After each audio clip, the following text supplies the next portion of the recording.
This is the site of Pueblo Depot activity. It's best known as a longtime repository of US chemical weapons. It's closing. They're 89% of the way there to destroying all the chemical weapons. But in the 1980s, there was another stockpile here. No, not gas. Coupons. Gas rationing coupons. 5 billion of them. They were about to be destroyed because they were never used. And if they got out, people were worried they'd confuse dollar change machines. People saved a few, and today you can find them on eBay. But even though these coupons are an historical relic, they hint at how gas rationing might actually work if it happens in the United States again. The world's known reserves of oil are likely to run out. We're going to keep it hoarded. And they are going to talk about the problem. Right here, I have a full glass of oil. Just kidding. I don't have the budget for that.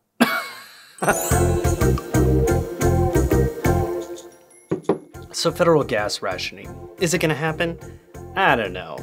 I mean, we're definitely not having orange mocha frappuccino parties anymore. Orange mocha frappuccino! But gas prices have come down since I first conceived of this video.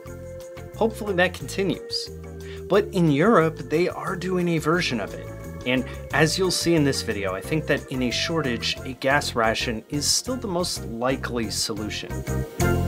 I'm gonna give you an idea about what has happened already in the United States, a look at the shelved plan that's probably a pretty likely template for what would happen if rationing became necessary again, and finally, at least hopefully, what it all means.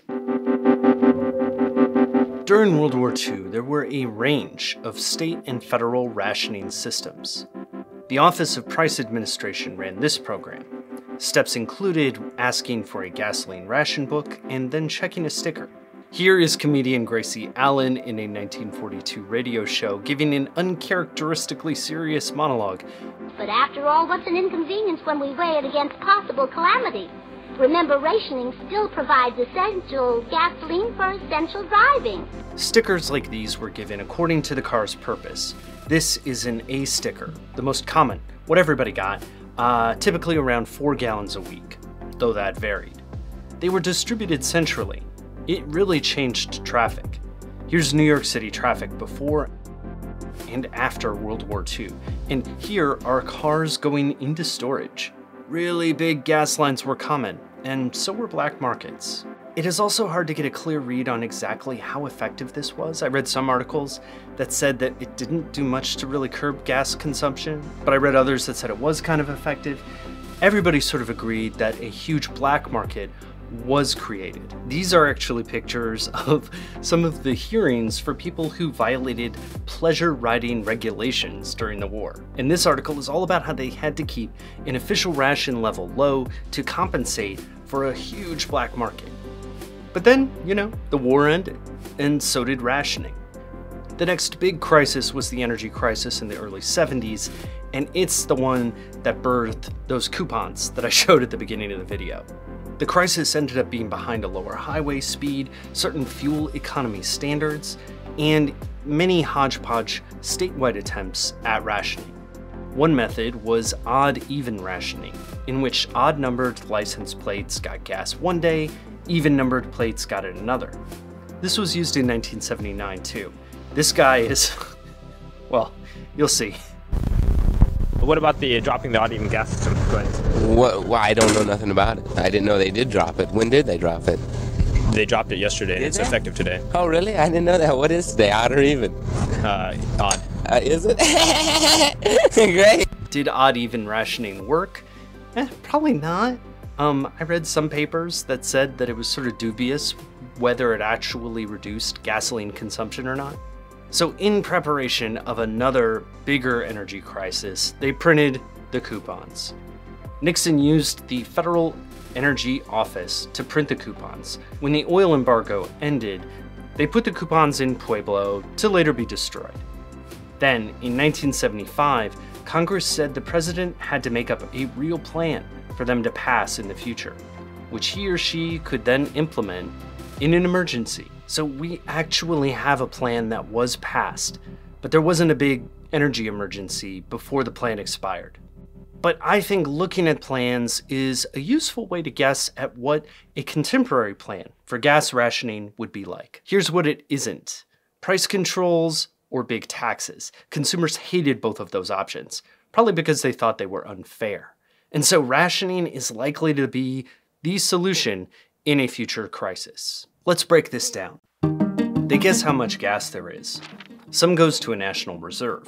Then they split it to the state based on gas usage.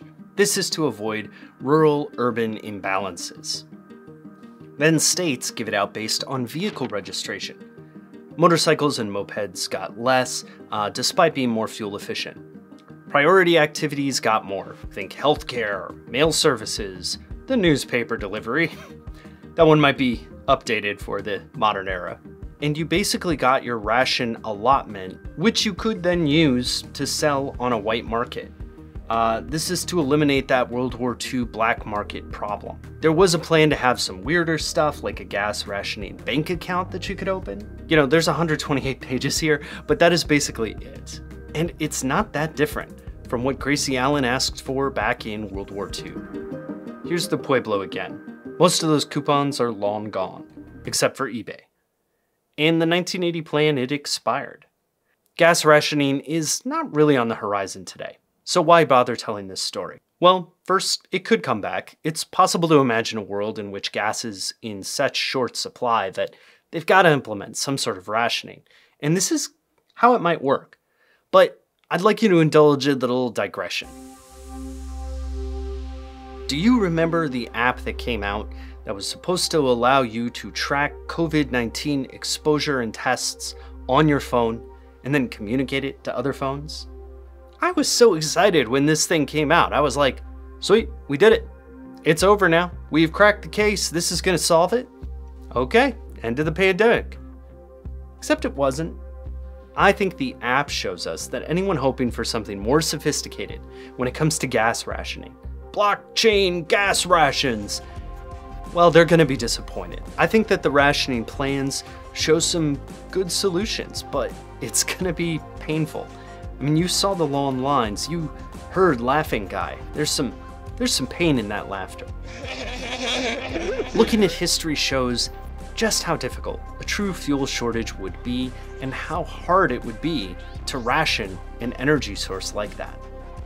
Any crisis like this, it's a tremendous waste, like billions of coupons in the desert, waiting to be destroyed.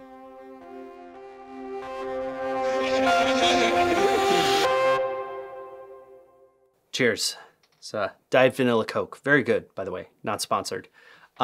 This is a personal channel where I do personal videos, history videos, stuff like that. I'd love to know in the comments if you think that the gas rationing plans would be different from the ones that I mentioned. I found some stuff from the 70s that said they were thinking about using credit cards, but they thought it was too hard. I kind of think that would still be the case today, but if you disagree, let me know.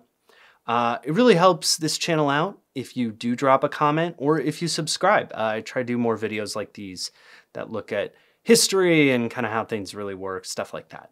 So yeah, thanks for watching, and I will see you in the next one. All right, bye.